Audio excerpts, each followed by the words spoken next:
नमस्कार दोस्तों, धर्म रहस्य चैनल में आप सभी का एक बार फिर से स्वागत है।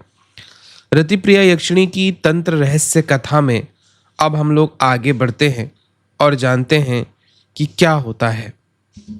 त्रिकाल के सामने जिस साधु ने कदम रखा, अब वह साधारण मानव नहीं रहा था। उसका जो शरीर था वह आधा धुएं से बना हुआ, आधा सड़े हुए शव के जैसा, आंखें तांबे जैसी चमकती हुई, पीठ पर काला अग्नि घेरा था। त्रिकाल गर्जा, यक्षलोक की सीमा में कोई मृत तांत्रिक कैसे प्रवेश कर सकता है? इस बात को सुनकर साधु बड़े जोर से हंसा, क्योंकि मैं अब जीवित नहीं और ना ही पूर्ण मृत हूं। मैं हूं अर्ध प्रेत तांत्रिक। रतिप्रिया का चेहरा इस बात को सुन के बदल गया था। यह वह रूप था जो तांत्रिक केवल तब प्राप्त करता है जब उसने अपनी आत्मा का आधा हिस्सा ही प्रेत लोक को बेच दिया हो। त्रिकाल ने आकाश को चीरती हुई आवाज में कहा, रतिप्रिया, तुम फिर से मनुष्य को बचाने चली आई। युवक चौंका। फिर से? इसका क्या मतलब? रतिप्रिया यह सुनकर शर्मा गई। उसकी आंखें झुक गई, लेकिन हवा में अपराध जैसा कंपन था। सदियों पहले मैंने भी एक मनुष्य को बचाया था और मुझे दंड मिला। यक्षिणी होते हुए मनुष्य हृदय रखने का श्राप मुझे तब मिला था। युवक के हृदय में बिजली से जैसी गिरी हो। मतलब वह पहली बार किसी मानव से प्रेम नहीं कर रही थी और उसी पाप की प्रतिध्वनि में फिर वही घटना दोहराई जा रही थी। साधु ने अपनी धूर्त मुस्कान फैलाई। उसके हाथ में वही यंत्र माला थी जो रतिप्रिया के गले में पड़ी रहती थी। साधु बोला, यह केवल तुम्हें बांधने का यंत्र नहीं था, यह यक्षलोक के प्राण केंद्र की चाबी है। जमीन फटी, नीचे से कुछ प्रकट हुआ, एक विशाल क्रिस्टल जैसा दिखने वाली चीज, जिसकी रोशनी पूरे यक्ष लोक की धड़कन जैसी लग रही थी। त्रिकाल चिल्लाया, उसे छूते ही यक्ष लोक भस्म हो सकता है। साधु चिल्लाया, तो हो जाने दो ना, क्योंकि उसकी आंखों में तो पागलपन दौड़ रहा था। अचानक युवक के शरीर पर वह पीला मलहम जादुई रूप से चमकने लगा। उसकी आंखें गहरी नीली हो गईं, उसकी सांसें तूफान जैसी हो गईं। त्रिकाल ने दंग होकर कहा, उसके भीतर की यक्ष शक्ति जाग गई है। रतिप्रिया इस बात से स्तब्ध रह गई। लेकिन ऐसा कैसे? त्रिकाल बोला, क्योंकि तुम्हारे आंसू उसके हृदय पर गिरे थे। अगर यक्षिणी के आंसू मनुष्य की हृदय पर गिर जाएं, तो यक्ष धरा को उससे बांध देते हैं। युवक दर्द से तड़प उठा। उसकी उंगलियों से नीली बिजली फूटने लगी, भूमि पर दरारें पड़ने लगीं।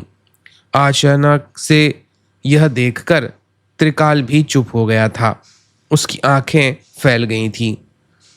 उसने युवक को ध्यान से देखा, जैसे कोई शताब्दी पुराना रहस्य पहचान लिया हो। त्रिकाल बोला, यह केवल मनुष्य नहीं है, यह उस खोए हुए वंश का अंतिम बीज है जिसे हमने स्वयं नाश किया था। रतिप्रिया की सांसें। युवक जमीन पर घुटनों के बल गिरा, लेकिन उसकी शक्ति अचानक से बढ़ रही थी। अचानक आकाश फटा, नीली आग आसमान से उतरी। रेतस हृदय कांपने लगा। युवक खड़ा हुआ। अब उसकी आवाज मनुष्य की जैसी नहीं थी। तुमने जो शुरू किया है, मैं उसे खत्म करूंगा। उसके शरीर से प्रकाश फूट रहा था और वहां अंधेरा जैसे होने लगा। जहां युवक, साधु, रतिप्रिया और त्रिकाल मौजूद थे, वहीं अब 1000 कर्ण पिशाची शक्तियां आने वाली थीं। साधु ने अपने अंतिम मंत्र की गर्जना के साथ कहा और उसके मंत्रों की गर्जना ने आकाश को ही फाड़ दिया था। चारों ओर की दिशाएं रक्तिम हो गईं। जैसे ही उसने मंत्र पूरा किया, ओम कर्ण पिशाची सहस्त्रवर्तिनी स्वाहा, हवा में चीखें भर गईं। अदृश्य छाया जमीन पर गिरने लगी। 1, 2, 10, 100 और फिर देखते ही देखते लगभग 1000 कर्ण पिशाची शक्तियां प्रकट हो गईं। उनके शरीर जो थे वो छाया के बने थे। चेहरे स्त्रियों जैसे लेकिन विकृत थे। लंबी उंगलियां, काले दांत और आंखें खूनी अग्नि से चमकती हुई नजर आ रही थी। साधु चिल्लाया, आज यक्षलोक का विनाश मैं करूंगा। युवक के शरीर पर नीली रोशनी फूटने लगी। पीला लेप अब पिघलकर उसके पूरे शरीर में दिव्य पैटर्न बना रहा था। उसकी आंखें पूरी तरह यक्ष अग्नि में बदल चुकी थी। त्रिकाल चौंका, यह तो यक्ष संरक्षक का जागरण है। अचानक हवा सी घूमने लगी, मिट्टी उड़ने लगी, आकाश कांपने लगा। युवक ने हाथ उठाया, नीली ऊर्जा का तूफान 1000 पिशाची शक्तियों के बीच फट पड़ा। जब युद्ध भड़का तो रतिप्रिया ने अपना पूरा शक्तिशाली रूप धारण किया। उसके पीछे काले अग्निवलय थे, आंखें रक्त ज्वाला सी, बाल हवा में नागों की तरह लहरा रहे थे और उसके शरीर पर प्राचीन यक्षिणी रुण जगमगा उठे। वह चिल्लाई, कर्ण पिशाची, तुम मेरे लोक पर हाथ नहीं डाल सकती हो। उसके स्वर से 1000 पिशाची शक्तियों की श्रवण शक्तियां नष्ट होने लगी। उनके कानों से जैसे काला धुआं निकलने लगा। युद्ध भयानक था। युवक हवा में उठा और उसकी ऊर्जा पिशाचियों को एक एक करके चीरती चली गई।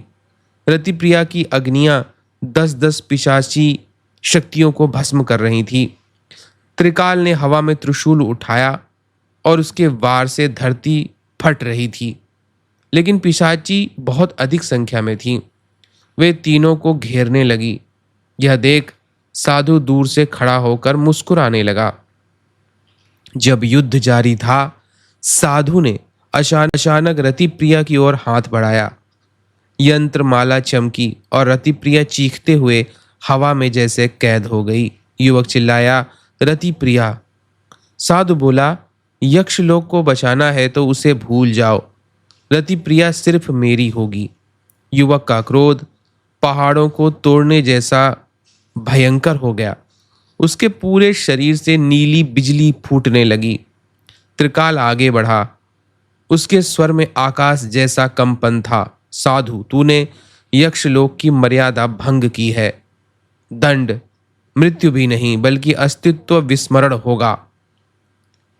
त्रिकाल ने अपना त्रिशूल साधु की ओर उठाया, लेकिन तभी साधु ने पिशाचियों की सेना को ढाल की तरह आगे खड़ा कर दिया। त्रिकाल का त्रिशूल सीधे पिशाचियों के बीच धंस गया और साधु आराम से बच गया। युवक के बीच अचानक युवक का जो शरीर था वह चमकने लगा था। उसका चेहरा बदलने लगा था। उसके सिर के पीछे सुनहरी आभा उत्पन्न हो रही थी। त्रिकाल की आंखें फैल गईं। यह तो असंभव है।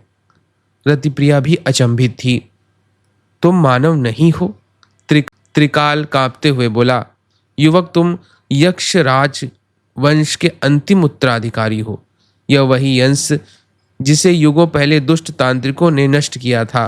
साधु डर गया। उसकी हंसी बंद हो गई। युवक के शरीर पर प्राचीन यक्ष रुंग चमकने लगे थे। अब वह युवक नहीं, यक्षराज का उत्तराधिकारी था। उसने साधु की ओर देखते हुए कहा, अब युद्ध नहीं, तुम्हारा अंत होगा। जैसे कि अब पूरा यक्षलोक थर्रा उठा हो। आखिर इस घटना में आगे क्या घटित हुआ, हम लोग जानेंगे अगले भाग में।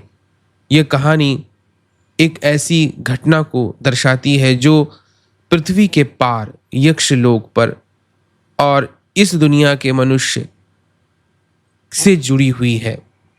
तो अगर आपको यह कहानी पसंद आ रही है तो चैनल को लाइक, शेयर और सब्सक्राइब ज़रूर करें। आप सभी का दिन मंगलमय हो। जय मां पराशक्ति।